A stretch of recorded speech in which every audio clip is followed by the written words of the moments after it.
Hello বন্ধুরা, আমি আরিফুর রহমান আরেকবার চলে এলাম আমার একটা নতুন ব্লগ নিয়ে। আজকে দেখতে পাচ্ছ ঠিক আমি চলে এসেছি ভারতবর্ষের এসইউভি জগতের একটি জনপ্রিয় গাড়ি, যেটা হলো ফোর্ড ইকোস্পোর্ট।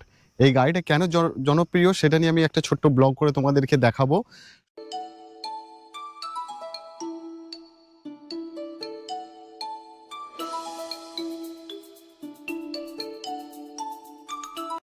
সর্বপ্রথম তোমাদেরকে বলে রাখি, যারা আমার এই ভিডিওটা ইউটিউব থেকে দেখছো প্লিজ এই চ্যানেলটাকে সাবস্ক্রাইব করে নিও, আর যারা ফেসবুক থেকে দেখছো পেজটাকে ফলো করে নিও।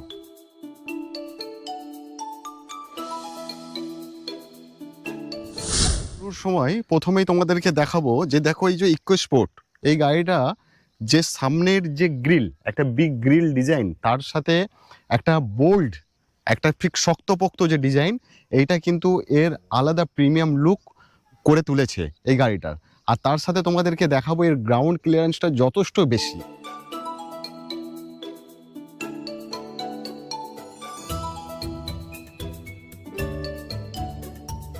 তো এখন ঠিক চলে এলাম গাড়িটার পিছনে। এই যে স্পেয়ার হুইলটা রয়েছে, প্রিমিয়াম লুক দেখাচ্ছে দেখো এই গাড়িটার। এইটাই হচ্ছে এই ইকোস্পোর্টের আসল পরিচয়। মানে পিছন থেকে আমরা যত গাড়ির মধ্যেই এই গাড়ি থাকুক না কেন, স্পেয়ার হুইল থেকে কিন্তু আমরা ধরে নিতে পারবো যে একটা ইকোস্পোর্ট যাচ্ছে। এর যে বুট স্পেসটা রয়েছে, এইটা প্রায় 346 লিটারের রয়েছে। অর্থাৎ মানে আমাদের যে দৈনন্দিন প্রয়োজনে ব্যবহারের জন্য বা পরিবারকে নিয়ে লং ট্যুরের জন্য এটা কিন্তু অনেক কাজের হয়ে দাঁড়ায় এই বুট স্পেসটা। আর এখন যে গাড়িটার আমি ভিডিও করছি, এটা হচ্ছে 1.5 লিটারের ডিজেল ইঞ্জিন, যার জন্য এর মাইলেজটা খুব ভালো পাওয়া যায়। আর তার সাথে টর্ক পাওয়ারটা এর অনেকটাই বেশি। টর্ক পাওয়ার বলতে আমরা যখন কোনো গাড়িকে ওভারটেক করি বা তার সাথে উঁচু রাস্তায় যখন আমরা যাই বা গাড়িতে যখন বেশি লোড হয়ে যায়, তখন গাড়িটা কিভাবে টানে, মানে কতটা জোরে টানে, সেটাকেই টর্ক বলা হয়। তো এই টর্ক পাওয়ারটা অনেকটাই বেশি।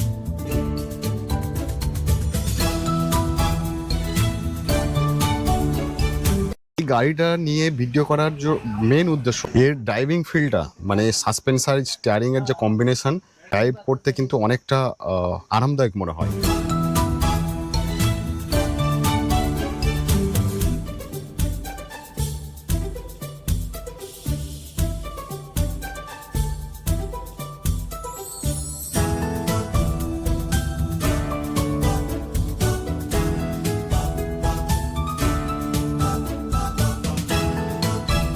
আরেকটা বিষয় তোমাদেরকে দেখাচ্ছি, দেখো এর যে বডিটা কতটা হার্ড, কতটা মজবুত।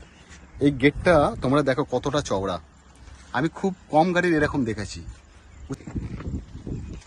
মানে সেফটি ব্যবস্থাটা দেখো।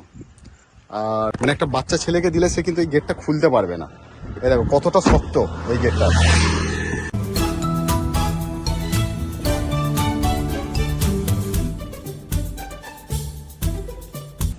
এই গাড়িটা আমি ইউজ করছি, এই গাড়িটা ইউজ করছি আমি বিভিন্ন লং ট্যুরে যাই। দেখেছো আমি পাহাড়ি রাস্তাতেও গেছি, আমি অনেক খারাপ রাস্তাতে গেছি, উঁচু নিচু জায়গায় আমি ড্রাইভ করে দেখেছি। আমাকে মনে হলো, আমার অভিজ্ঞতায়, এর আগে আমি অনেক কার ইউজ করেছি, আমার অভিজ্ঞতায় মনে হলো যে গাড়িটা বেশ ক্ষমতাবান। মানে ক্ষমতা বলতে গেলে কি, বেশ পাওয়ারফুল লাগলো আমাকে গাড়িটা। প্রত্যেকটা মানে আমি প্রত্যেকটা যখন আমি গিয়ার চেঞ্জ করি, যেমন first gear, second gear, third gear, কি হয়, আমি যেমন একটা কথা তোমাদেরকে আগে বলে গেলাম যে টর্ক পাওয়ারটা আমাদেরকে, যত আমরা গিয়ার আপেতে যাব তত কিন্তু টর্ক পাওয়ার কমতে থাকে। এই গাড়িটার আমি একটা জিনিস দেখেছি যে ফিফথ গিয়ারও টর্ক পাওয়ার এত হাই, মানে অ্যাক্সেলেটারে পা দেওয়ার সঙ্গে সঙ্গে গাড়ি দৌড়াতে আরম্ভ করে দেয়। আমি প্রথমবার এই ফোর্ডের ইকোস্পোর্ট গাড়িটা আমি ব্যবহার করছি, প্রায় 1 মাস হলো। আমি গাড়িটা লংয়ে, শহরে, গ্রামের, উঁচু নিচু পাহাড়ি অনেক রাস্তাতে আমি চালিয়ে দেখলাম।